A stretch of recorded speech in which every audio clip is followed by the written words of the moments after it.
Guarda alguns minutos.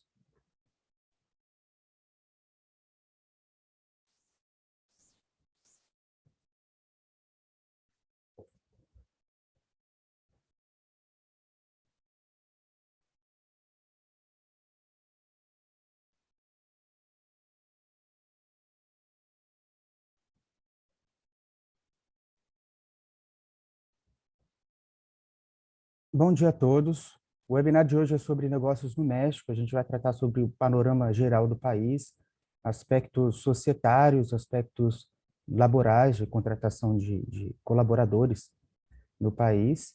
E qualquer pergunta, fiquem à vontade de fazer no chat e eu responderia assim que possível. Iniciando aqui um pouco sobre o panorama geral do México. Ele é a 15ª maior economia em termos do PIB, GDP, que é um país grande também, assim como o Brasil. São 128 milhões de pessoas. PIB estimado seria 1.076 bilhões, que, convertendo para a nomenclatura em português, estaria nos TRI, né? 1,07 trilhões. Per capita, 8.421 dólares. Moeda, o peso mexicano, que a cotação na data de hoje já é 0,26 para o real. O índice de desenvolvimento humano no México está na 64ª posição e faz fronteira com os Estados Unidos ao norte e com Guatemala e Belize ao sul. Eles são uma república federal com democracia representativa, então são um dos poucos casos aqui na América Latina que se assemelham ao modelo de federação do Brasil. São 31 estados, mais a cidade do México. A Constituição é de 1917, uma Constituição antiga, isso demonstra uma solidez institucional boa. O presidente é o André Manuel López Obrador.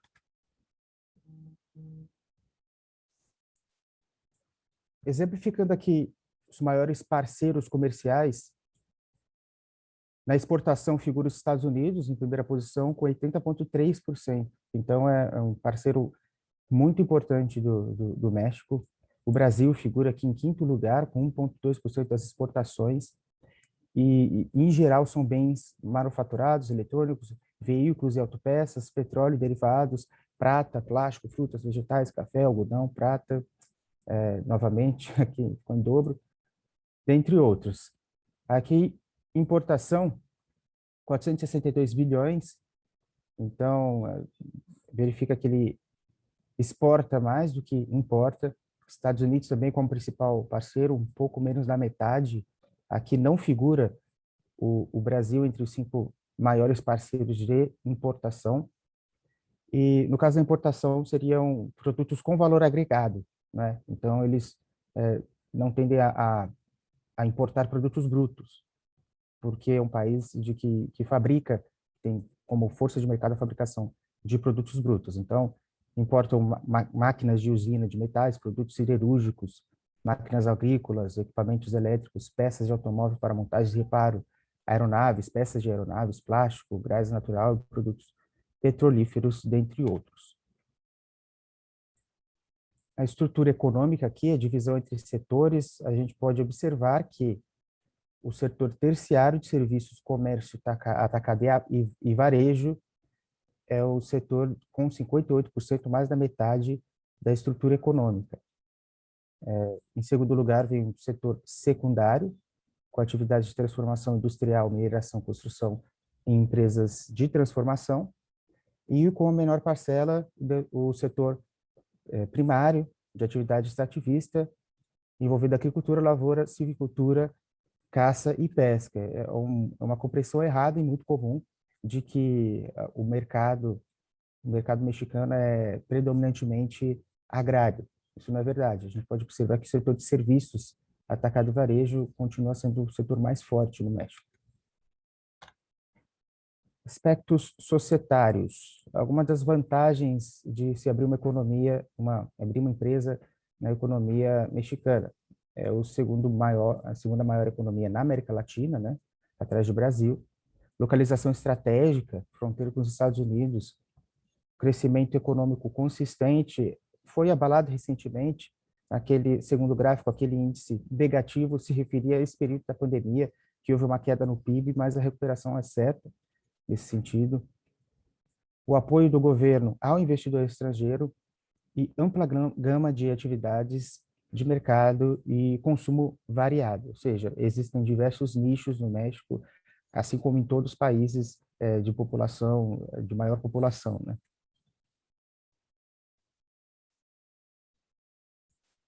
Outras características é que é permitida a propriedade estrangeira no México, a empresa ela pode contratar, inclusive, os estrangeiros, não existe capital mínimo para a constituição, mas é necessário um representante legal com residência no México e endereço fiscal para responder perante os órgãos do fisco. No próximo webinar, a gente vai tratar mais a fundo sobre os impostos no México e a gente vai tratar dessas questões técnicas específicas. E não existe o controle sobre o capital social da empresa por parte do governo. O tempo médio de constituição com abertura, inclusive da conta bancária, é de 4 a 6 semanas. As etapas de abertura estão entre fazer uma procuração para esse residente, esse representante legal, a elaboração do contrato social, que é registrado e toma figura pública através do registro no órgão competente. Em seguida, a obtenção da identificação fiscal, que é RFC, no caso do Chile seria o RUT, no caso dos Estados Unidos, o CNPJ, equivalente a esse número de registro de identificação da pessoa jurídica. Em seguida, se abre uma conta bancária e se inicia a operação dessas empresas. Aqui, os tipos societários mais comuns, a gente coloca a sociedade limitada, né?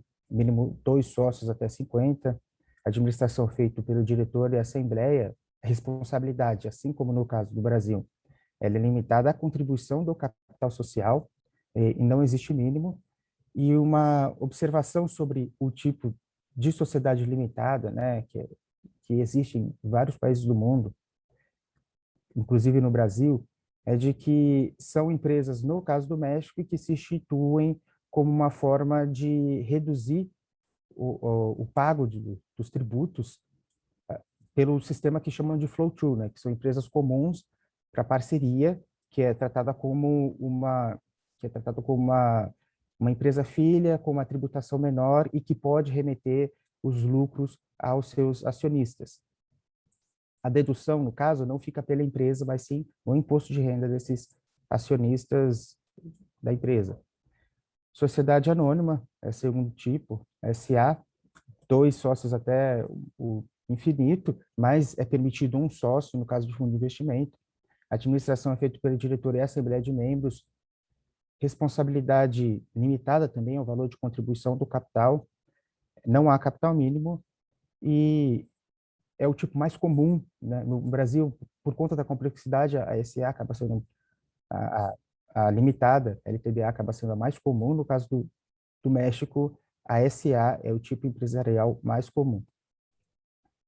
E, por fim, a sociedade por ações simplificadas, que geralmente para pessoas físicas também não há capital mínimo, a responsabilidade é adstrita às contribuições de capital, a administração é feita pela Assembleia Geral, mas não é um tipo muito comum de ser utilizado no México, né? Passar um pouco sobre os aspectos laborais. Então, o vínculo trabalhista, ele respeita o limite que também existe no Brasil da autonomia da vontade privada, né? Então, nossa Constituição, ela traz os direitos trabalhistas como direitos não disponíveis, né? Então, um trabalhador, a gente sabe aqui no Brasil, ele não pode abrir mão de seus direitos trabalhistas, aceitar trabalhar em uma situação em que ele não receba o seu 13º, férias, descanso semanal remunerado, porque é algo que está acima de qualquer outra lei de ordem federal. E por conta desse desequilíbrio entre o operário e o empregador, né, estabelecido através do vínculo empregatício, que o que a gente chama aqui de indúbio pro operário, numa eventual divergência entre opiniões num julgamento, numa ação judicial, o juiz, a autoridade competente, ele vai olhar mais para o lado do empregado, né? A gente chama isso aqui de indúbio pro operário, e seria o mesmo conceito aplicado aos tribunais mexicanos. Então, a lei federal mexicana observa a relação de trabalho quando há subordinação mediante pagamento de salário, então é um critério bem simples. E existe a primazia da realidade sobre a forma, ou seja, não adianta você assinar um contrato de prestação de serviços e, de fato, ser um empregado, né, na relação, porque, eventualmente, numa demanda trabalhista, essa situação vai ser comprovada e o valor de contrato de trabalho é o mesmo, né? Aqui no Brasil também se aplica a regra, não há novidade para o empresário brasileiro, se você cumpre os requisitos da CLT para a relação de trabalho, então você tem um vínculo empregatício, não importa que esse empregado fez uma MEI, não importa que esse empregado assinou um contrato de prestação de serviço e disse que não iria demandar na justiça, isso não se aplica. Então, existindo a relação de trabalho, figurando o vínculo empregatício, existindo um processo futuramente, todos os direitos trabalhistas provenientes do vínculo empregatício vão ter que ser pagos para esse colaborador. Outras características, aqui a gente pode observar que a lei trabalhista no México ela é bem mais flexível e os direitos trabalhistas são muito menores do que nós temos aqui no Brasil. São 48 horas por semana. Alguns setores, como os bancários e funcionários do governo, têm 40 horas por semana e existe a figura dos sindicatos lá também para negociar para setores específicos. O período diurno seria das 6 às 8 da noite, o noturno também das 8 às 6, que seria o exato inverso, o período que cobre o inverso. Descanso semanal remunerado a cada 6 dias de trabalho, é um dia só, é o domingo. Se trabalhar nesse domingo, recebe uma remuneração extra, né? Também ocorre isso no Brasil, mas no caso do Brasil seria dobrado, não no caso do México, é 25%, se eu não me engano. As férias são dadas também com 25%, chama de prima vacacional. São 6 dias ao ano, não está incorreto esse dado, são apenas 6 dias ao ano que eles têm de férias. Então, a cada ano de trabalho eles recebem mais 2 dias e tem um piso de 12 dias, mas eles têm poucas férias. Salário mínimo estatal varia entre 9% e 2%. O Estado estabelece qual seria, ou seja, 9 ou 12 dólares por hora de trabalho, né? O Estado estipula o que seria esse salário. 13º de no mínimo 15 dias de salário pago antes de 20 de dezembro. Indenização de 20 dias em caso de demissão. Contrato de trabalho pode ser por tempo determinado, 180 dias. Tempo definido, que é exemplo de minas e substituição de trabalhador. E contrato por duração, né? Pode ser por serviço do trabalho, duração daquele serviço específico. Também existe a previsão. Por temporada, e qual a diferença aqui? Quando ele é por temporada? É porque temporada ela é reiterado. Toda aquela temporada, todo aquele verão, o trabalhador vai prestar o serviço. Para capacitação profissional, ou seja, aquele trabalho ele envolve uma capacitação como serviço de trainee, e por período de prova, que é de 30 dias até 180 dias no caso de diretoria, gerência ou cargo de administração. Aqui alguns adicionais sobre as prestações sociais, desligamento. No desligamento você é obrigado a dar 3 salários de indenização, verbas pendentes, que seria o salário a receber, as férias e afins, em 20 dias de salário por ano. E, se voluntário, ele recebe as verbas e um prêmio de antiguidade se ele tiver direito. Esse prêmio seria de 12 dias de trabalho para ano de serviço após 15 anos, né? Então, se o trabalhador tem 15 anos de serviço, ele começa a receber 2 dias de salário, 12 dias de salário por ano, e ele vai receber isso no momento de desligamento apenas. As licenças, tem a licença paternidade 5 dias, licença maternidade e e adoção também. Então, se aplica tanto a maternidade quanto a adoção, prazo de 6 semanas. E no caso da lactante, né, no período de amamentação, ela tem 2 pausas de meia hora. Demonstrando algumas das contribuições, né, valores baixos, o empregador até 3 salários mínimos, 20,40%, acima de 3 salários mínimos seria 1,10%, o trabalhador não se aplica, no caso de 3 salários mínimos, ele paga 0,40% acima de 3 salários mínimos. O governo arca com 13,25% dessa taxa.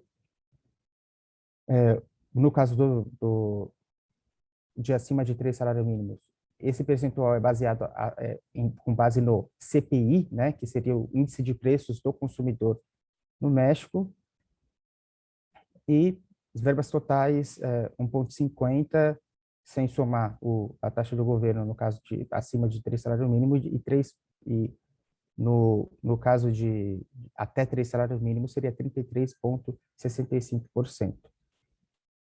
Por fim, aqui os vistos de trabalho, os requerimentos da Lei de Imigração para os estrangeiros, o visitante ou pessoas de negócios, né? Ele, apesar de poder se envolver em atividades de negociação, nesse segundo caso, ele não pode ser pago de nenhuma forma, seja dinheiro ou espécie, e esse período máximo de visita é de 180 dias. No caso da residência temporária, por vínculo familiar ou de estudo, para fazer uma faculdade no México afins, é vinculada a este, ou seja, se ele se está casado, se ele está vinculado a algum parente no México, ou no caso do estudo, a permanência ela é ligada a essa pessoa exclusivamente. E não pode trabalhar, mas pode se habilitar a retirar esse visto de trabalho, né? A permanência máxima seria de 4 anos.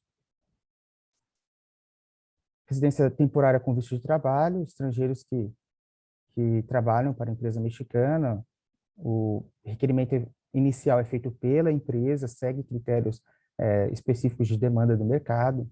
No caso de visto inicial de estudante, se pode trabalhar na área de estudo apenas. O limite é de 4 anos.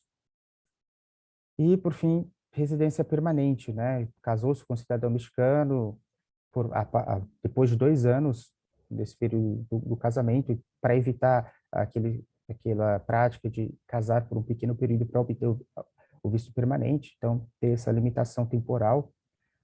O segundo caso, possuir filho mexicano ou atingir os 4 anos de residência temporária, você se torna elegível para pedir a residência permanente.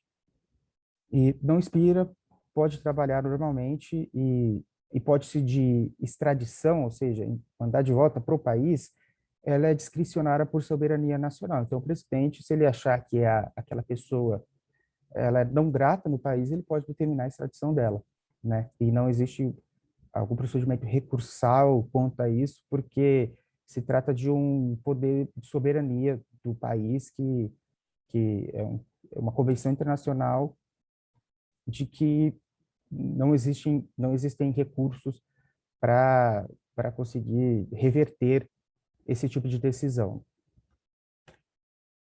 E é tudo. Espero poder ter passado um panorama geral. Qualquer novas perguntas, pode entrar em contato através do endereço de e-mail que aparece na tela. Queria agradecer ao Conselho Brasileiro de Empresas Comerciais, Importadoras e Exportadoras, a Câmara de Comércio Paulista Chilena, que organizou esse webinar, e o Monte Group Legal Consulting, que é o coletivo de advogados atuantes em diversos países, das bandeiras abaixo, do qual eu faço parte. Vou abrir para perguntas. Caso alguém tenha alguma dúvida, fique à vontade.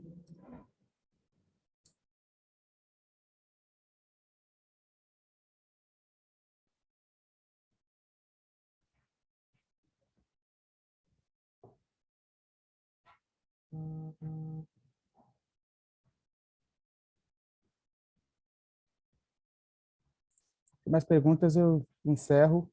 Fique à vontade de entrar em contato por e-mail para mais detalhes. A gente conta com o apoio de colaboradores advogados no México que podem tratar sobre qualquer assunto de maior complexidade. Boa tarde e muito obrigado a todos.